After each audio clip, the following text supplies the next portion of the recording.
So hi everyone, this is doctor Aman Tilak. आज के video में मेरे साथ है Bhavya. Bhavya has secured 355 marks out of 360 in biology in NEET 2023।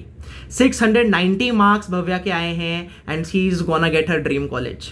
Now Bhavya, क्या लगता है बायो में जो एक क्वेश्चन गलत भी हुआ, क्या वो सही हो सकता था? हाँ, हो सकता था। ठीक है, अब ब्रीफली यार अपनी प्रिपरेशन जर्नी अगले 1 मिनट में बताओ। उसके बाद मेन हम लोग टॉपिक पे आएंगे कि बायोलॉजी की एनसीईआरटी भला पढ़नी कैसे है। So over to you Bhavya. Okay, so I started preparing in 2020 10th class में। 10th क्लास में मेरी बात डॉक्टर रजत से हुई थी एंड उन्होंने मुझे अमन सर का नंबर दिया था कि लाइक गाइड करने के लिए। तो what started like Aman sir ने मुझे बोला कि आप अभी से पढ़ना स्टार्ट करो, तो मैंने थोड़ा स्टार्ट कर दिया। मेन प्रिपरेशन मेरी 11th-12th में थी and like up till 3 months before NEET, 3 months पहले मेरे पास अमन सर का मैंने कॉल करा था एंड उन्होंने मुझे बहुत इंपॉर्टेंट चीज़ बताई थी जिसने मेरे स्कोर्स को बहुत बूस्टअप करा। तो मैं चाहती हूँ वो आपसे सबसे शेयर करूँ क्योंकि that is like the most important thing I could have done. और अगर मैं वो नहीं करती, मेरे 355 किसी हालत में नहीं आते, मेरे 330-40 के अराउंड आते हैं। तो I am going to share that from my NCERT in the upcoming video.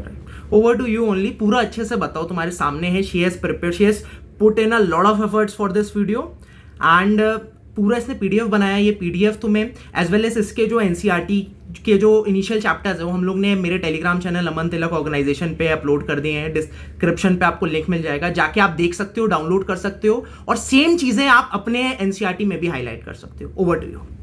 सो मैं स्टार्टिंग से बताती हूँ। मैं जब पहली 2 बार एनसीईआरटी रीड करती हूँ, मैं उसमें कुछ हाईलाइट नहीं करती because that is the first time you are reading NCERT. तो मतलब काफ़ी चीज़ें आपको नहीं पता होती। जब मैं 3rd और 4th टाइम रीड करती हूँ, that is when I start highlighting. पहले मैं आपको 2 हाईलाइट्स यहाँ पे दिख रहे होंगे, तो मैं सबसे पहले येलो से हाईलाइट करती हूँ, उसके बाद in the next reading I highlight with blue. तो these are the points that are most important, जो मैं भूल भी रही हूँ, गलत भी कर रही हूँ। तो इससे क्या होता है, आपके पास एक कंसाइज चीज़ होता है कि उसके बाद मुझे जो पढ़ना है, मुझे पूरी एनसीईआरटी नहीं पढ़नी क्योंकि पूरी अगर आप बार बार पढ़ोगे तो आपको उतना टाइम नहीं मिलेगा। तो व्हाट आई डू इज़ कि मैं सिर्फ हाईलाइटेड चीज़ें पोर्शन पढ़ती हूँ उसके बाद, ताकि I can easily revise for my chapters. दूसरी चीज़, अगर आप देखोगे पिछले कुछ सालों में एआर्स और स्टेटमेंट बेस्ड क्वेश्चन बहुत बढ़ गए हैं नीट में and those questions are mostly जो कि आपके गलत होते हैं।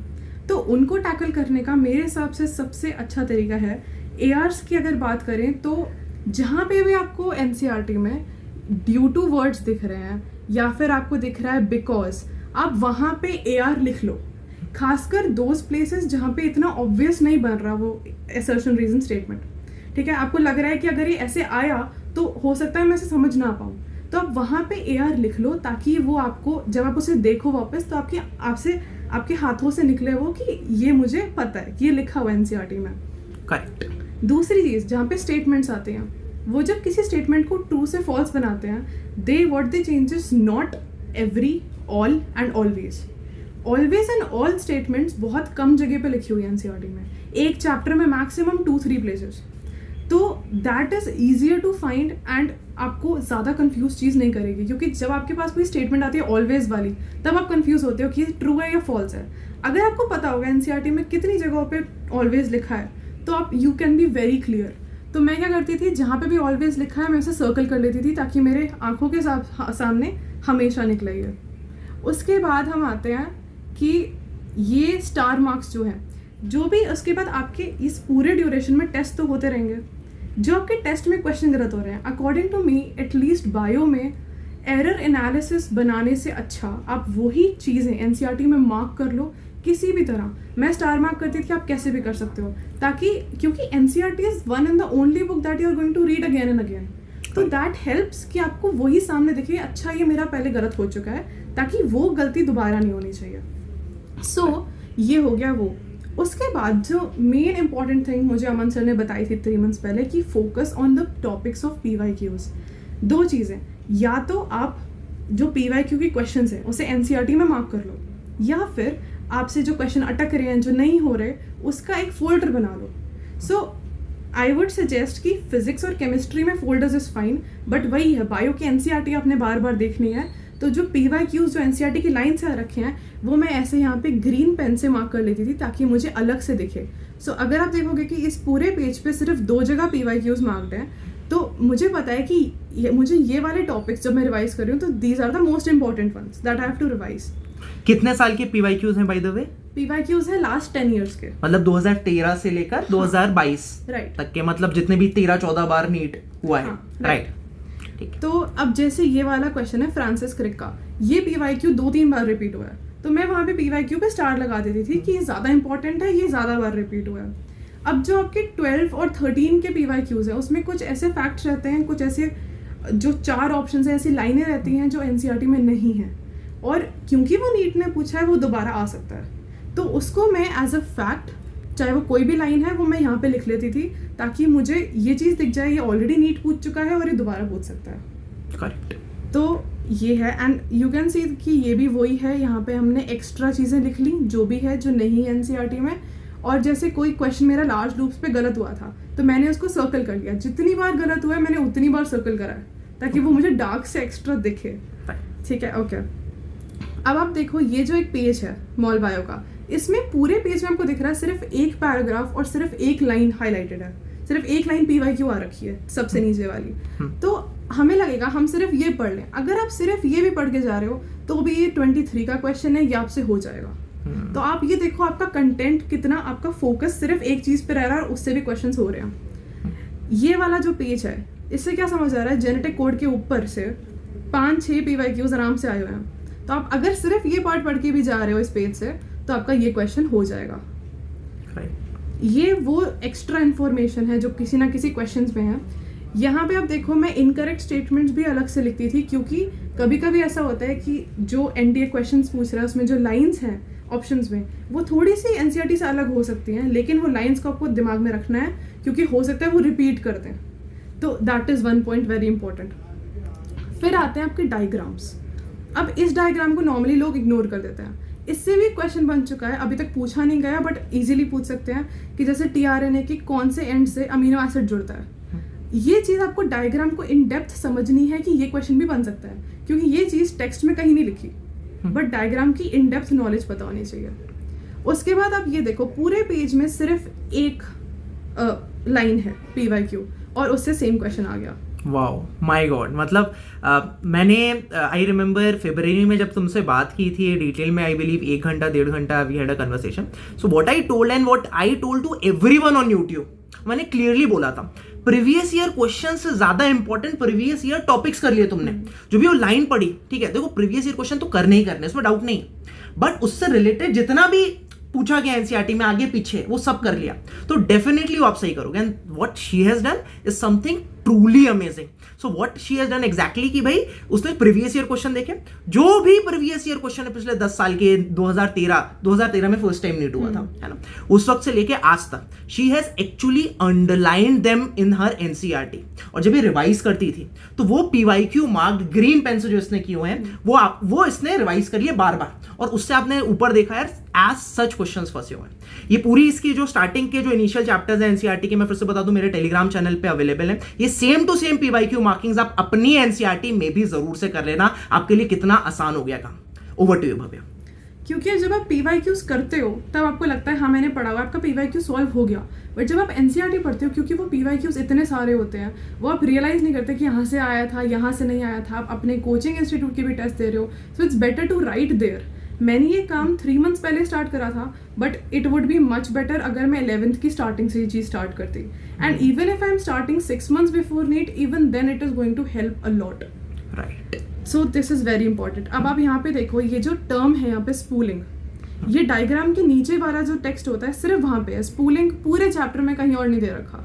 इससे PYQ आ चुका है और DNA प्रेसिपिटेशन से भी आ चुका है, इस पूरे पेज में सिर्फ यहीं से आया है, और इस बार भी वो क्वेश्चन रिपीट हुआ है माय गॉड DNA प्रेसिपिटेशन का। ये बायोडाइवर्सिटी का पेज है, इस पूरे पेज में सिर्फ एक टेक्स्ट से क्वेश्चन आ चुका है, एक लाइन से, और वो भी इस बार रिपीट हुआ है। तो आप देख रहे हो कितने सारे क्वेश्चन रिपीट हो रहे हैं। अब वो वाले क्वेश्चन आते हैं जिनमें बहुत सारी स्टेटमेंट्स होती हैं जो एक्चुअली टफ लगते हैं कि which statements are correct, how many of these are correct, right. तो आप ये देखो जैसे डिकम्पोजिशन का टॉपिक है, मुझे दिख रहा है यहाँ पे ऑर्डर ऑफ स्टेप्स, इन सारे स्टेप्स से बहुत क्वेश्चंस आए हुए हैं। तो मुझे पता है ये टॉपिक इंपॉर्टेंट है। अब इसका जो नेक्स्ट पेज है ये वाला, ये भी मुझे समझ आ रहा है कि इसमें आप देख रहे हो कितने PYQs आए हैं, मुझे पता है ये दोनों पेजेस डीकम्पोजिशन का पूरा टॉपिक इज़ वेरी इंपॉर्टेंट, और देखो उससे इतना लंबा क्वेश्चन आया हुआ है। तो मतलब अगर कोई भी जब लॉन्ग क्वेश्चन NTA बनाता है वो उसी टॉपिक से उठाते हैं जिस पे ऑलरेडी वो पहले फोकस कर चुके हैं, तो उसी से लंबे क्वेश्चन सॉल्व होंगे आपके। फिर आपको पता है कि इन तीनों सिंड्रोम से कितनी बार क्वेश्चन आ चुका है, तो ये आपने ढंग से पढ़ लिया अगर, तो आप ये वाला क्वेश्चन भी सॉल्व कर सकते हो। तो that is what I am saying. अब जैसे रिप्रोडक्टिव हेल्थ है, इसमें आपको ये पता है कि ये कम्प्लीटली क्योरेबल वाले कितनी बार क्वेश्चन रिपीट हुआ है, कौन सी डिजीजेस नहीं होती, वो क्वेश्चन अगेन रिपीट। तो वो These are all from NEET 2023. हाँ राइट। उसके बाद आपकी ये वाली है, जैसे आप देखोगे इस पूरे पेज में सिर्फ एमनियोसेंटासिस से मोस्टली क्वेश्चंस आए हुए हैं, और वो क्वेश्चन इस बार AR आ गया एमनियोसेंटासिस का। तो that is how this thing helps. Molecular diagnosis आपको समझ आ रहा है, इस पेज में सबसे इंपॉर्टेंट है पढ़ना, तो आप उस चीज़ को फिर यहाँ से भी पढ़ सकते हो।